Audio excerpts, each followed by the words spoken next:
बिस्मिल्लाहिर्रहमानिर्रहीम। अस्सलाम वालेकुम। कैसे हैं आप सब? खैरियत से हैं? Welcome back to the channel. So आज है भाईजान छुट्टी का दिन, मंडे, और ये देखिए मेरी मील्स रेडी हैं। तो ये मैंने रेडी कर लिया, चाय शाय पी लिए। अब ये है कि प्लान कुछ इस तरीके से मेरे भाई के बस ये अब कल से जॉब शुरू है तो फिर जॉब पे जाएंगे। खैर अभी मैं जाके अभी तो आराम करेंगे। कल इंशाल्लाह जॉब पे जाने से पहले मैं आपको एक छोटा सा रिव्यू दूंगा सुजुकी वी-स्टॉर्म का, कि इतने साल उसने मेरे साथ गुजारे जो शहजादी जो है, तो कैसी बाइक है, लेनी चाहिए नहीं लेनी चाहिए, कितनी रिलायबल है, कितनी इकोनॉमिकल है। तो ये सब चीज़ें खैर मुझे इतना फॉर श्योर तो नहीं हूँ, लेकिन इसी व्लॉग में इंशाल्लाह मैं आपको कल जॉब पे जाने से पहले सब कुछ दिखाऊंगा मैंने क्या क्या किया है और क्यों किया है, और बाकी ये सारी बातें कि रिलायबिलिटी, इकोनॉमिकल और एवरीथिंग। तो ये बात इंशाल्लाह कल करेंगे। तो आपसे इंशाल्लाह सुबह मिलता हूँ। सी है भाई साहब, ये देखें ये सारा शहजादी का सामान है जो मैंने उतारा है, और मैं रेडी हो गया जॉब पे जाने के लिए। 3:37 हो रहा है तकरीबन, और 2:37, 3 बजे जॉब है, और मैं रेडी हो चुका हूँ। तो बाहर हो रही है बारिश ऑफ कोर्स। तो अभी क्या करते हैं, नीचे चलते हैं, फिर आप लोग को दिखाता हूँ क्या सीन है, और फिर आपसे बात करता हूँ। जल्दी से नीचे उतरते फिर मिलता हूँ। सीन है फिर भाईजान। तो ये है शहजादी। तो मैं आपको बता दूँ ये है क्या, ये है सुजुकी वी-स्टॉर्म DL 650 2012 का मॉडल। अच्छा टायर आप देख लें, काफ़ी बेहतर है, लेकिन चेंज कराने की पोजीशन पे आ गए हैं। चेंज प्रॉकेट मैंने साफ़ किया था, चल जाएगा, लेकिन ऑयल सर्विस ड्यू है। सही है। फ्रंट टायर, बैक टायर सारा डालना है। तो सारा सामान मैंने उतार दिया। देखिए मिरर पुराने वापस लगा दिए, हैंडल बार सारी क्लीन हो गई, सारी चीज़ें उतार दी। ये साइड से यहाँ पे जो लगा हुआ था ये भी उतार लिया, सब उतार के रख लिया। तो अगर मैं ये सारे इसके काम कर रहा हूँ अपनी सेटिस्फेक्शन के लिए, तो मुझे आराम से 1000 यूरो खर्चा हो जाएगा।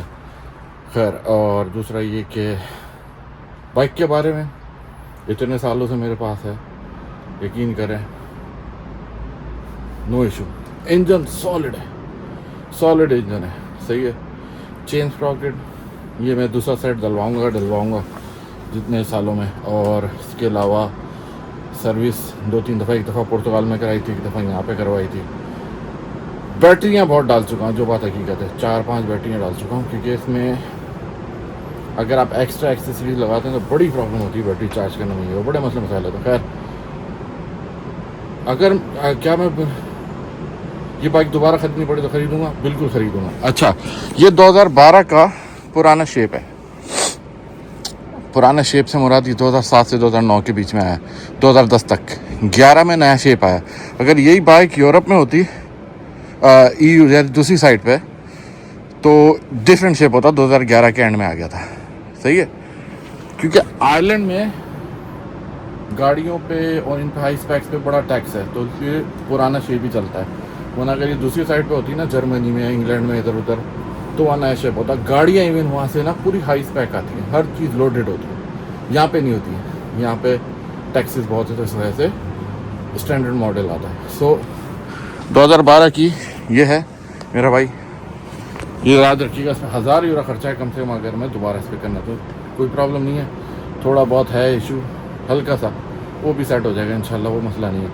खैर यह है, क्या मैं ये दोबारा बाइक खरीदूँगा अगर मौका मिले?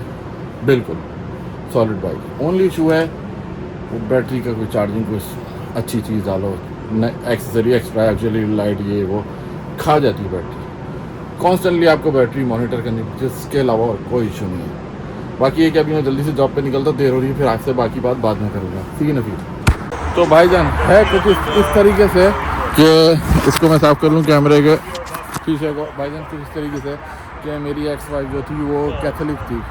सही है। तो हम लोग हर क्रिसमस पे मैं उसको गिफ्ट देता था, वो ईद पे, यानी कि हमारा मैं उसके फेस्टिवल सेलिब्रेट करता हूँ मेरे। तो मैंने अपने आप को कोई गिफ्ट ही नहीं दिया, मैं काफ़ी टाइम हो गया। मैंने काफ़ी सोचा क्या गिफ्ट दूँ अपने आप को, क्या गिफ्ट दूँ। तो काफ़ी सोचने के बाद फिर अपना